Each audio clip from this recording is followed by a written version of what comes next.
Assalamualaikum warahmatullahi wabarakatuh. Alhamdulillah, nahmaduhu wa nastahdi wa natubu ilaihi. Ashhadu an la ilaha illallah wa ashhadu anna Muhammadan abduhu wa rasuluhu. Allahumma sholli ala Muhammadin wa ala alihi wa sahbihi ajmain. Wa ba'du. Bapak-bapak dan ibu-ibu yang dimuliakan oleh Allah, insya Allah Ramadan tahun ini bukan Ramadan terakhir buat kita, karena kita masih ingin dipertemukan dengan Ramadan-Ramadan yang akan datang. Nanti ketika akhirnya Ramadan berakhir, bagi bapak-bapak yang berat badannya berkurang, saya ucapkan selamat, berarti Ramadannya makbul. Sepakat ya Pak ya? Kalau yang berat badannya tidak nambah, tidak berkurang, berarti imannya stabil. Sementara Ramadan selesai, berat badannya tambah, insya Allah beliau-beliau ini termasuk hamba-hamba yang pandai bersyukur. Berarti semuanya bagus, jangan dicela, jangan diledek. Jadi Ramadan itu sukses dan tidaknya bukan karena faktor berat badan tambah atau turun. Baik, sebelum saya menyampaikan materi inti, saya sampaikan terlebih dahulu keutamaan sholawat. Ini perlu saya sampaikan berkenaan dengan kajian terakhir sebelum Ramadan. Ada satu pertanyaan yang membuat saya tidak bisa menjawab karena waktu sudah hampir habis saat itu. Sementara pertanyaan itu perlu dijawab memerlukan waktu khusus. Nah, hari ini insya Allah saya sampaikan dengan bahasa yang ringkas padat. Jadi begini, ada satu pertanyaan bagus di sebuah pengajian. Pertanyaan itu mengatakan bahwa Nabi Adam mendapatkan sujud dari para malaikat. Yang ini tidak didapatkan oleh Rasulullah SAW. Jadi tidak ada satupun riwayat para malaikat pernah sujud kepada Rasulullah SAW. Sujud itu hanya ditujukan kepada Adam. Apakah dengan demikian Adam lebih mulia daripada Rasulullah SAW? Pertanyaan ini saya jawab dengan 4 jawaban. Jawaban pertama, semua nabi pasti diberi kelebihan yang berbeda-beda. Seperti Nabi Ibrahim mendapatkan gelar Khalil, punya keistimewaan dibakar tidak mempan. Nabi Yusuf pandai mentakwil mimpi. Nabi Sulaiman memiliki kerajaan, paham bahasa binatang, bisa menaklukkan jin. Nabi Musa kelebihannya ada pada tongkatnya. Nabi Isa kelebihannya ada pada bisa menyembuhkan penyakit. Ini sesuai dengan firman Allah, tilkar rusulu faddalna ba'dahum ala ba'din. Itulah para rasul, satu dengan yang lain kami berikan kelebihan yang berbeda-beda. Ini yang pertama. Yang kedua, tidak bisa kita katakan kelebihan yang dimiliki seorang nabi menyebabkan nabi ini lebih mulia daripada nabi yang lain. Betul, Ibrahim tidak mempan dibakar api. Yang itu tidak ada pada diri Nabi Sulaiman. Tidak bisa kita mengatakan Ibrahim lebih mulia daripada Sulaiman. Betul Yusuf pandai mentakwil mimpi. 100 pelajaran tentang kisah Nabi Yusuf sudah saya sampaikan. Tapi tidak bisa karena Yusuf pandai mentakwil mimpi kemudian kita katakan Yusuf lebih mulia daripada Nabi Sulaiman. Karena para nabi diberi kelebihan sesuai dengan situasi masing-masing. Ibrahim wajar diberi kelebihan dibakar tidak mempan karena memang situasinya Ibrahim harus menghadapi eksekusi mati dengan cara dibakar. Yusuf pantas kelebihannya ada pada mentakwil mimpi karena memang situasinya seperti itu yang dia hadapi di negeri Mesir. Ini kedua. Jawaban ketiga, ternyata kalau Bapak perhatikan kelebihan para nabi itu ternyata banyak dimiliki oleh Rasulullah Shallallahu Alaihi Wasallam. Contoh, Nabi Yusuf alaihi salam pandai mentakwil mimpi. Ternyata Rasulullah Shallallahu Alaihi Wasallam juga pandai mentakwil mimpi. Kalau Bapak buka kitab-kitab hadis, tidak terhitung Rasulullah mentakwil mimpi beliau dan mimpi para sahabat. Maka ada satu riwayat ketika Rasulullah selesai sholat subuh, beliau akbala biwajhihi alaina, menghadapkan wajahnya kepada kami, kemudian beliau bersabda, hal minkum man ra'a ru'yan yakussuha alaina, siapa di antara kalian tadi malam mimpi, silahkan maju ceritakan, aku takwilkan mimpi-mimpi kalian. Berarti Rasulullah memiliki kemampuan seperti yang dimiliki oleh Yusuf. Nabi Isa pandai menyembuhkan penyakit. Silahkan buka kitab hadis. Berapa kali Rasulullah bisa menyembuhkan penyakit para sahabat? Seperti Rasulullah sebelum perang Khaybar, mana Ali? Ya Rasulullah, huwa yastaki ainaihi. Kedua matanya bengkak, tidak bisa melihat. Dia sedang sakit. Tolong bawa kemari. Fabasuqa fi ainaihi fabara'a ka'allam yakun bihi wajaun. Beliau oleskan ludah beliau kedua mata Ali, akhirnya sembuh seketika seolah-olah tidak ada penyakit sebelumnya. Berarti kemampuan yang ada pada Nabi Isa ada pada diri Rasulullah Shallallahu Alaihi Wasallam. Nabi Sulaiman paham dengan bahasa binatang, bisa ngobrol dengan binatang. Rasulullah lebih banyak bisa ngobrol dengan alam. Ketika naik gunung Uhud, tiba-tiba gunung Uhud bergoyang-goyang.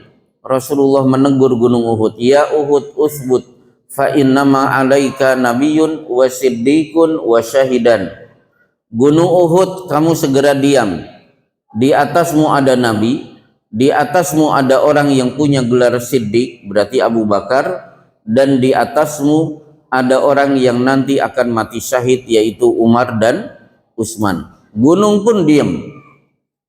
Berarti Rasulullah bisa ngobrol dengan gunung. Dalam riwayat yang lain, inna bimah kata hajarun la yusallimu alaina.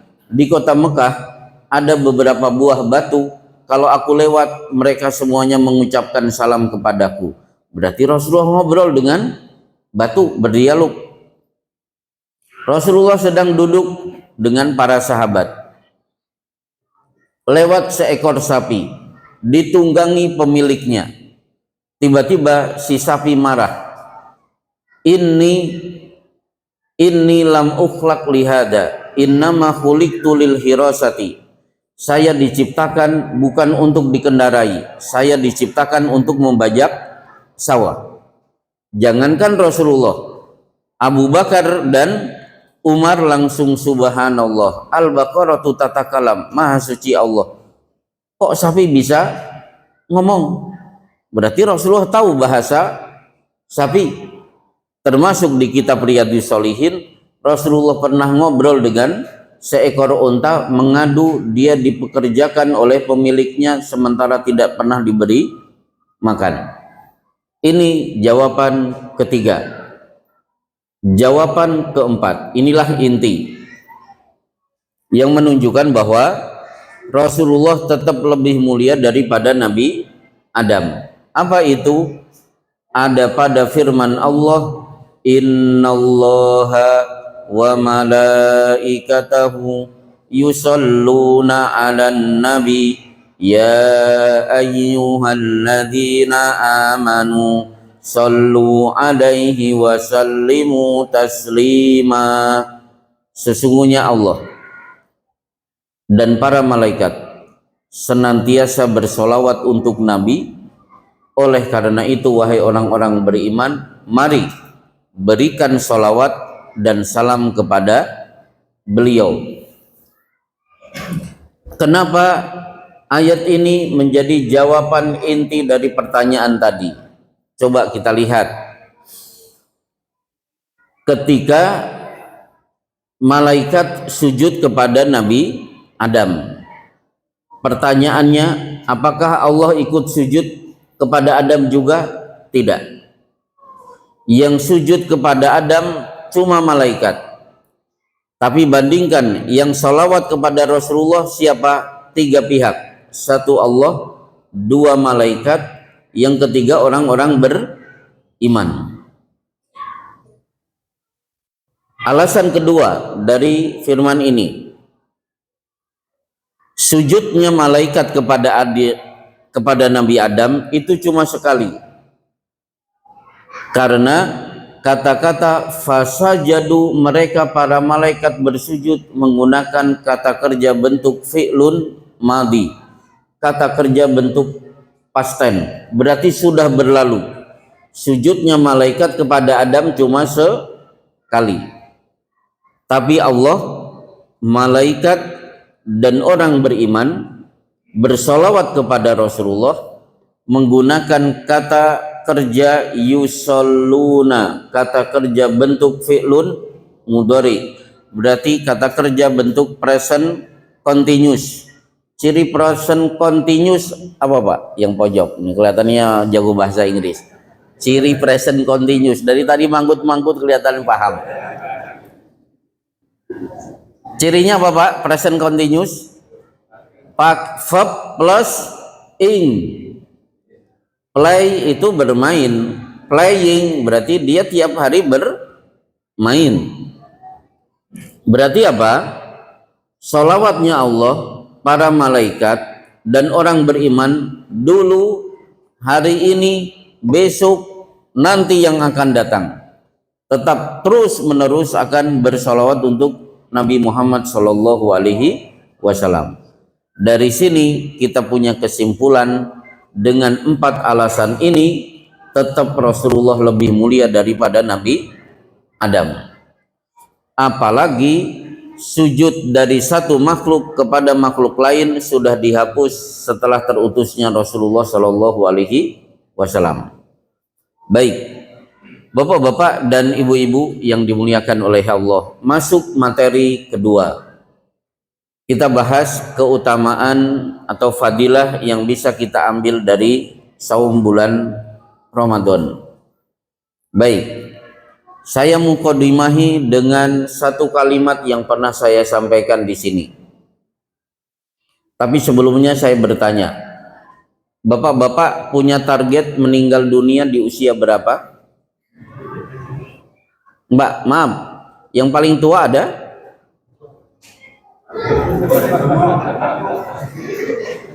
Maaf Pak, umurnya berapa? 50. Target meninggal usia berapa? 80 cukup? Cukup ya, 80? Baik. Sekarang begini, saya yakin bapak-bapak ingin masuk kelompok khairun nasi man tola umruhu wa hasuna amaluhu. sebaik-baik manusia, umur panjang, bagus amalnya. Kalau ditawari ini oleh Allah, pasti kita menerima. Umur panjang, amalnya bagus. Tapi kita tidak boleh lupa dengan sabda Rasulullah lain, a'maru ummati ma baina sittin wa sab'in. Usia ideal umatku antara 60 sampai 70. Wa aqallu man yajuzu dzalika, sedikit sekali yang bisa melampaui usia ini. Pengennya umur panjang, tapi idealnya antara 60 sampai 70. Akhirnya apa? Saya bisa mengatakan bahwa panjang dan pendek itu tidak penting. Yang penting ketika nanti Bapak meninggal dunia, pastikan amal kita lebih panjang daripada usia. Saya ulangi, amal bapak-bapak lebih panjang daripada usia. Maksudnya apa? Maksudnya begini, Ismail di beberapa kitab tertulis diberi usia 135 tahun. Ini bukan usia panjang, untuk orang terdahulu bukan panjang, sebenarnya pendek. 135 tahun Ismail meninggal dunia. Tapi ketika kecil ditawari untuk disembelih, Ismail merespon, if'al ma tu'mar, laksanakan wahai ayah, ini perintah, satajiduni insyaallahu minas sabirin. Ayah akan melihat insya Allah saya dalam keadaan sabar saat saya disembelih. Ikhlasnya Ismail untuk siap disembelih menyebabkan Allah pun tetapkan semenjak hari itu sampai hari ini setiap tanggal 10 Dzulhijjah ada perintah berkorban. Berarti perintah berkorban itu usianya sudah ribuan tahun. Maka Ismail selalu panen pahala di setiap tanggal 10 Dzulhijjah dari setiap hewan yang disembelih. Karena dialah yang mempraktekkan pertama kali siap untuk berkorban. Contoh lagi, Umar bin Khattab meninggal di usia 63 tahun. Tapi Umar punya cadangan amal. Apa itu?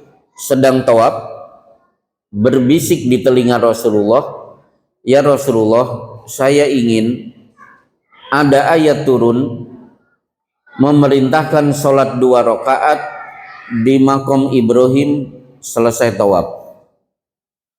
Tidak usah nunggu besok. Saat itu juga Jibril langsung membawakan ayat, wattakhidu mim maqami Ibrahima musalla. Jadikan makom Ibrahim sebagai tempat sholat bagi siapa yang selesai tawaf.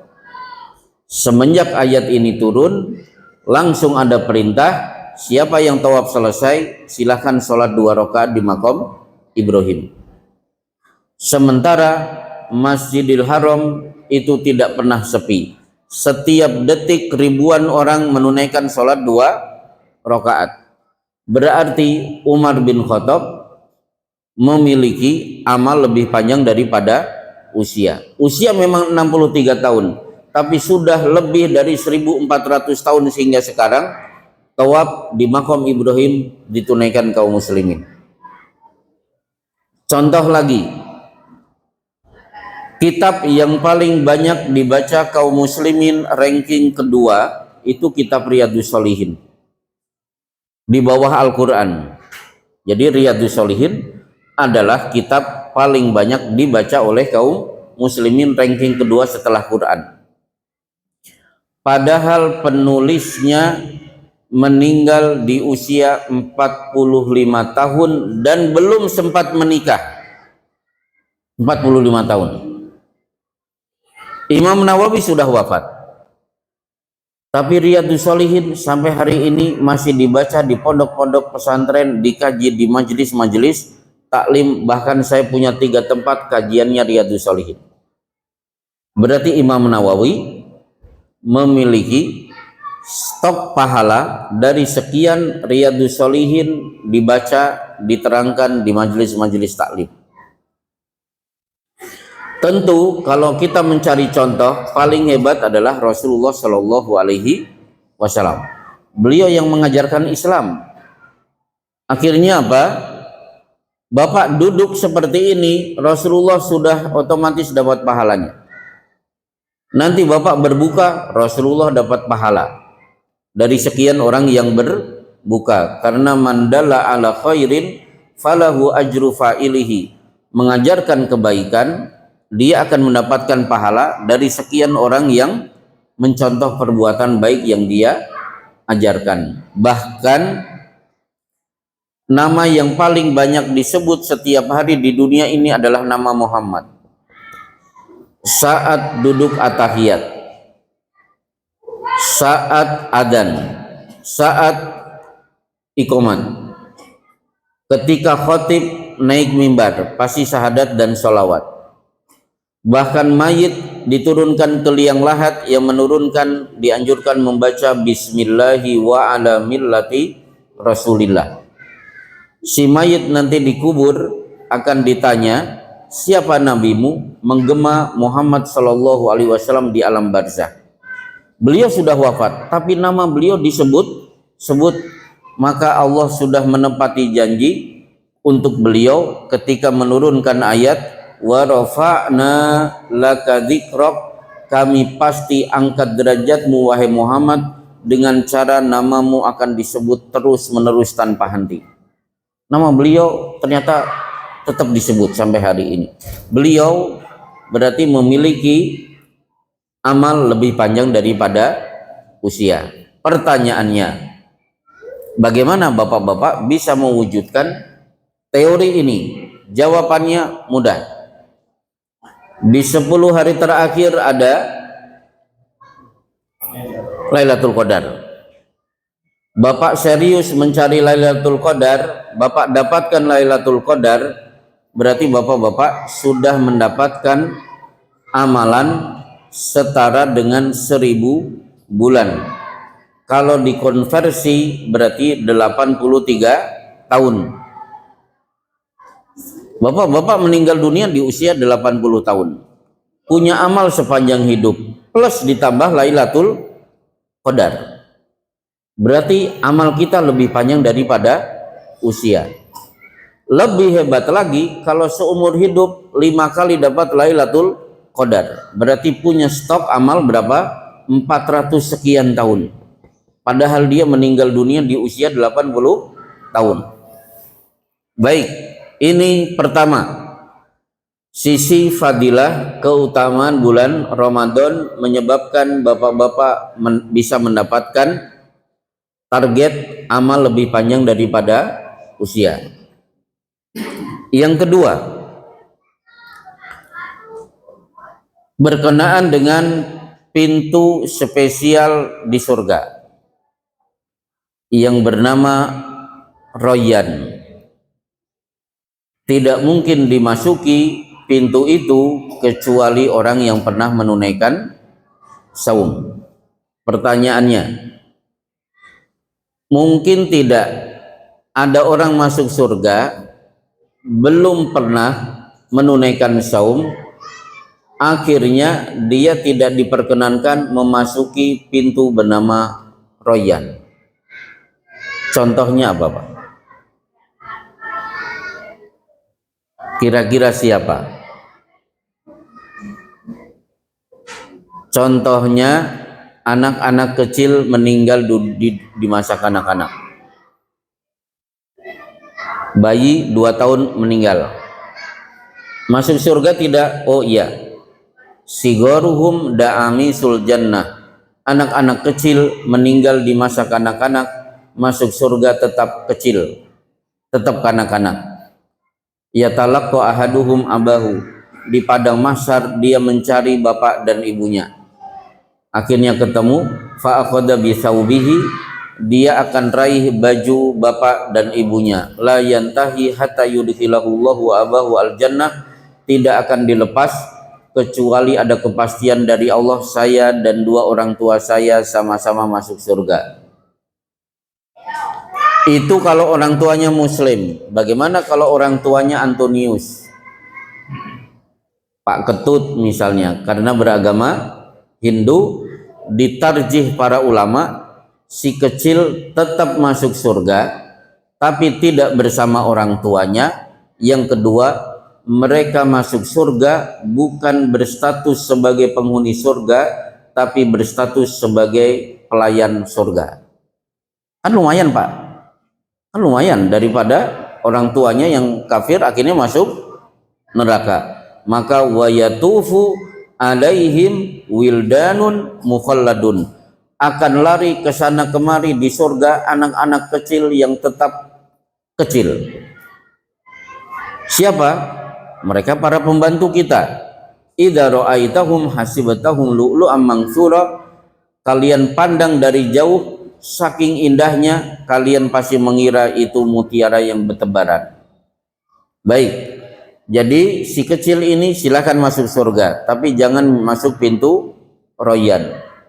Atau yang kedua, Pak Antonius dapat hidayah mengucapkan 2 kalimat syahadat, jam 7 syahadat sah, dia sudah muslim. Setengah 8 pusing, 8 kurang 1/4 akhirnya terkena serangan jantung, jam 8,8 wafat. Pak Antonius sudah saum belum? Belum. Berarti silahkan masuk surga, tapi tolong Anda belum pernah menunaikan saum, berarti jangan masuk pintu royan. Nah, uniknya begini, kenapa pintu itu diberi nama royan? Ternyata kita buka kamus bahasa Arab. Royan itu dari kata-kata roy. Roy itu terjemahannya adalah kalau tenggorokan Bapak kering karena sudah lama tidak minum, tiba-tiba ada air masuk kemudian merasa seger. Nah, dalam bahasa Arabnya itu namanya roy. Jadi perasaan seger, puas, senang, bahagia karena kerongkongan yang sudah kering tiba-tiba basah. Itu bahasa Arabnya adalah roy. Maka boleh anak diberi nama dari kata ini, Ida Royani, itu bagus sebenarnya. Atau punya anak kasih nama Roy. Kalau tidak salah kan di YouTube ada Ustadz Roy Abdullah. Nah, itu Roy itu bagus, bukan nama luar negeri. Tapi yang tidak bagus Roy Martin karena Kristen ya. Tapi Roy sendiri itu bagus. Roy itu segarnya tenggorokan karena kemasukan air setelah sebelumnya mengalami haus luar biasa. Jadi penamaan itu sesuai dengan situasi tenggorokan kita saat berbuka. Inilah fadilah kedua. Fadilah ketiga, meskipun tanpa dalil, saya yakin bapak-bapak memiliki lisan jauh lebih hati-hati di bulan Ramadan. Ibu-ibu yang mungkin senang gibah, begitu bulan Ramadan pasti ada rem. Ini sedang saum. Kalau mau ngerumpi nanti habis Idul Fitri. Jadi tetap ada rem bagus.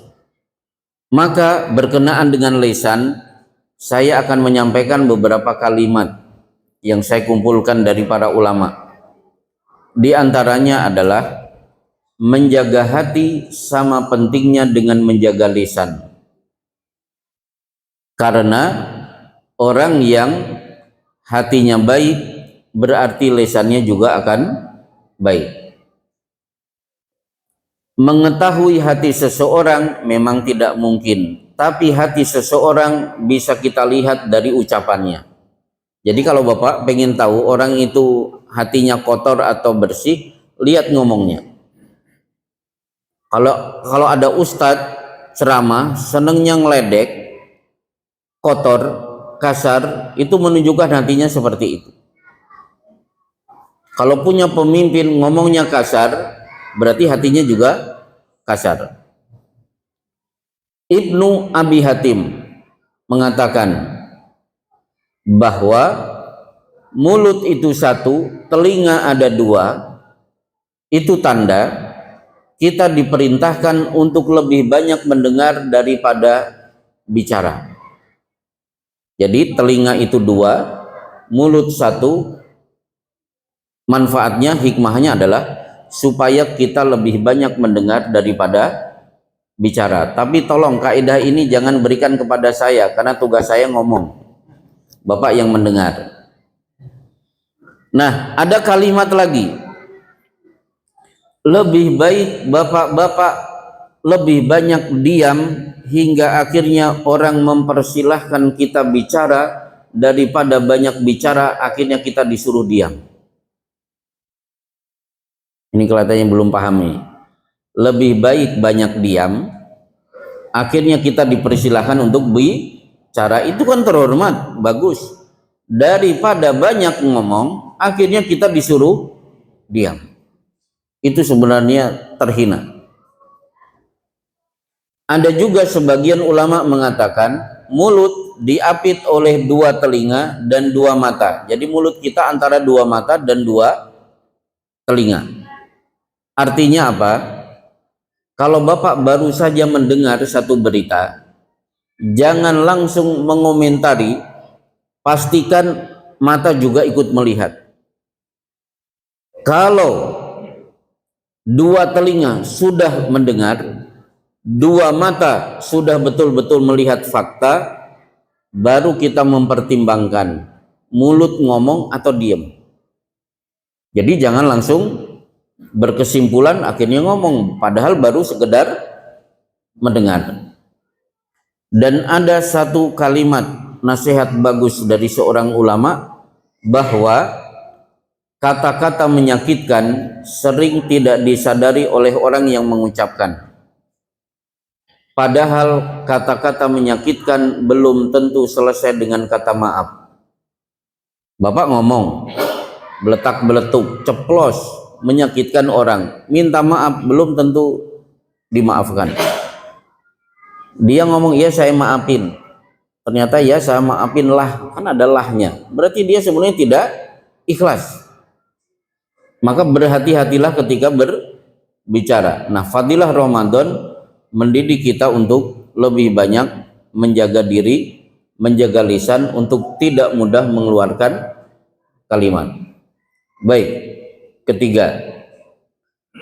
Kemudian keempat, fadilah Ramadan. Dari fadilah Ramadan, ternyata kita punya aktivitas lapar. Secara umum, lapar itu sebenarnya jelek. Kalau ada yang mengatakan orang melakukan kejahatan karena faktor lapar, itu dibenarkan oleh Quran. Dalilnya cukup satu, tidak usah sebutkan semuanya. Cukup firman Allah yang Bapak sudah hafal. Alladzi at'amahum min ju' wa amanahum min khauf. Allah memberi makan untuk kalian sehingga hilang lapar. Allah memberikan rasa aman hingga hilanglah rasa takut. Takut hubungannya dengan lapar, aman hubungannya dengan kita bisa makan. Berarti kalau lapar, situasi pasti tidak akan aman. Sehingga kejahatan sering terjadi, faktor pemicunya adalah lapar. Nah, sekarang ternyata kaidah itu kalau diberikan kepada orang beriman tidak berlaku. Orang beriman justru lapar mencetak prestasi. Abu Ubaidah dikirim untuk berperang, Rasulullah hanya bisa memberi konsumsi sebutir kurma sehari. Jadi makannya cuma sehari sebutir kurma. Ada orang bertanya, kaifa tasnauna biha, bagaimana kalian bisa berbuat dengan sebutir kurma? Namussuha kama yamussus sabi. Si kurma itu tidak kami kunyah, tapi kami emut biar lama. Pulang perang mendapatkan kemenangan, padahal pasukan yang berangkat perutnya lapar. Sa'ad bin Abi Waqqas perang, ternyata tidak ada konsumsi. Instruksi dari atasan, konsumsi kalian dedaunan yang kalian temui di sepanjang perjalanan, itu makanan kalian. Hatta in kana lanadau kama tadau syat, karena tiap hari makan daun, maka kotoran kami ketika buang air besar seperti kotoran kambing. Pulang perang menang. Ini menunjukkan bahwa lapar itu justru bagi seorang muslim bisa mencetak prestasi. Nah sekarang itu contoh dulu. Contoh hari ini apa? Contohnya bapak-bapak sedang saum dalam kondisi lapar. Ternyata ada pengajian, pesertanya segini banyak. Coba malam Senin kalau saya ngisi, berapa orang? Giliran lapar mau pada datang ke masjid. Itu bukti Pak, Masya Allah. Contoh yang lain, justru di bulan Ramadan real infak di masjid naik. Sabar bapak-bapak mantep. Baca Quran, kalau tidak salah saya dengar jamaah masjid ini di bulan Ramadan rata-rata 3 juz. Nggak tahu itu fitnah atau bukan. Kalau fitnah maaf, tapi yang jelas bapak-bapak baca Quran lebih semangat. Sebelum sahur, ba'da subuh, apalagi menjelang berbuka, habis sholat tarwih masih sempat tadarusan. Coba saya tanya, tanggal 1 Syawal ketika bapak sudah makan opor ayam, minum sirup marjan karena bibirnya sudah pada merah-merah, sirup setahun sekali. Pertanyaannya, ada tidak yang tadarusan? Nggak ada. Kenapa? Kenyang. Giliran kemana lapar, baca Qurannya hebat. Begitu kenyang, perut terisi, nggak ada yang baca Quran. Itu bukti bahwa Ramadan memang luar biasa. Fadilahnya membuat iman kita tambah naik. Maka benarlah ketika Aisyah membanggakan dirinya, karena aku dinikah oleh Rasulullah di bulan Syawal. Siapa yang lebih beruntung daripada diriku? Akhirnya para ulama menyebut ditinjau dari segi bulan, yang paling bagus untuk menikah adalah di bulan Syawal. Kenapa? Karena di bulan Ramadan bapak saum, ibadahnya meningkat, sabarnya sangat stabil. Begitu Ramadan selesai, gelarnya la'allakum tattaqun, si pengantin gelarnya takwa, akhirnya menikah. Maka betul menikah di bulan Syawal itu menikah yang paling bagus. Baik bapak-bapak dan ibu-ibu yang dimuliakan oleh Allah, sebelum saya tutup pengajian saya, tadi katanya sampai 6:4, saya sampaikan pengumuman, bukan ada tanya jawab. Jadi begini, di sela-sela saya dakwah di Bekasi, dulu saya mondar-mandir ke Balikpapan, ke Tarakan, Padang, Bangka Belitung, termasuk Medan. Saya punya kajian rutin di Bandung, di Indramayu, di Cirebon. Ternyata dakwah keluar capek, menguras tenaga. Apalagi kalau di Balikpapan 10 hari, sehari mengisi 5 tempat. Penduduk sudah memberikan 50 judul materi. Capeknya luar biasa. Akhirnya saya orbitkan ustadz-ustadz muda dan rupanya diterima. Satu persatu tempat-tempat itu sudah saya tinggalkan. Di Bandung saya berikan kepada yang lain. Di Indramayu maaf saya sudah dada. Di Cirebon sudah, di sana juga banyak pondok pesantren milik teman-teman alumni saya. Yang tersisa yang saya pertahankan itu yang ada di Sragen. 10 hari terakhir Ramadan saya selalu hadir di sana, ditutup sampai khutbah Idul Fitri, dan itu sudah berjalan 15 atau 16 tahun. Berarti besok saya akan hadir ke sana tahun ke-16 atau tahun ke-17. Tiap hari saya keliling ke daerah-daerah pelosok. Penduduk hanya bisa memberikan kendaraan Supra E keluaran pertama. Jadi bannya sudah goyang, kemudian sekrupnya sudah mulai banyak kendor, bunyinya nyaring lah. Tapi saya nikmat keliling dakwah ke pelosok-pelosok yang tidak bisa ditempuh dengan mobil. Bahkan saya sudah mengisi sampai Gunung Kemukus. Mungkin bapak-bapak ada yang kenal Gunung Kemukus. Nah, Pak Hasan kelihatannya senyum-senyum, kenal bener.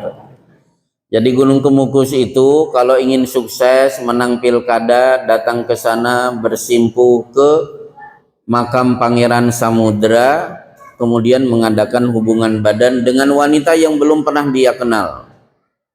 Malam Jumat ribuan yang hadir sampai hari ini. Nah, alhamdulillah dakwah saya sudah sampai ke sana. Akhirnya saya melihat antusias masyarakat luar biasa hingga akhirnya saya beberapa kali oleh penduduk diminta untuk pindah ke sana. Tidak pernah mempan. Saya masih cinta Bekasi. Tapi tiba-tiba ketika ada yang menawari pondok pesantren, akhirnya wajilat kulubuhum, hati saya bergetar-getar. Karena ini memang cita-cita saya untuk mengasuh pondok pesantren. Pesantrennya masih kecil, belum lama berdiri, masih sederhana. Saya juga tahu guru-gurunya juga gajinya tidak jelas. Maksudnya tidak seperti yang Bapak bayangkan. Lebih harus mengandalkan keikhlasan. Akhirnya tawaran itu saya terima. Yang menyebabkan akhirnya saya membuat keputusan cukup mendadak tahun ini. Bismillah, saya terima, berarti saya harus meninggalkan Bekasi. Dan kalau saya tinggalkan Bekasi, saya ke sana, kelihatannya ilmu saya lebih bermanfaat karena di Bekasi LC, MA, dokter banyak. Yang tertarik untuk berdakwah di kampung kelihatannya sedikit. Maka saya ketika mengisi ke sana, masyarakat begitu antusias, ilmu yang saya sampaikan dianggap unik, jarang disampaikan oleh ustadz-ustadz yang lain. Akhirnya saya terima permintaan itu, berarti insya Allah nanti di bulan Syawal, ya tanggal 7, 8 atau 10, roh dan jasad saya sudah tidak di Bekasi, Pak. Rumah di sini juga sudah saya jual dan ternyata sudah ada yang sudah kepastian ada untuk membeli. Barang-barang juga sudah hampir saya kemas, tinggal saya kirimkan ke sana. Berarti pertemuan saya di sini itu pertemuan terakhir. Berarti saya sudah bukan warga Jawa Barat, tapi nanti menjadi warga Jawa Tengah. Meskipun cita-cita saya dulu ketika lulus pesantren pengen kembali lagi ke Tasik, tapi ternyata di Tasik tiisen gimana Pak? Kalau tiisen itu dingin bukan dingin udaranya, tapi dingin sambutannya, acuh tak asuh. Sementara saya kalau di Sragen itu ibarat gula yang dirubung semut.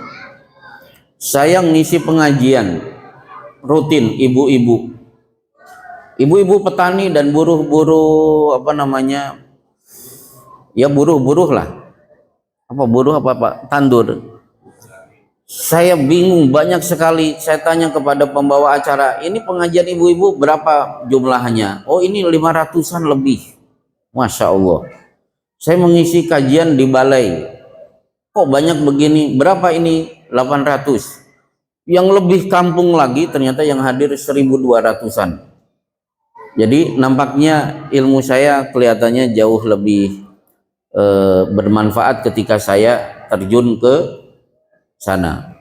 Dan saya punya harapan, ya si LC, si MA, tolonglah jangan terlalu tergiur dengan kehidupan di kota. Kasihan yang di kampung-kampung membutuhkan cahaya ilmu. Intinya begitu Bapak-bapak, berarti sekalian pamit.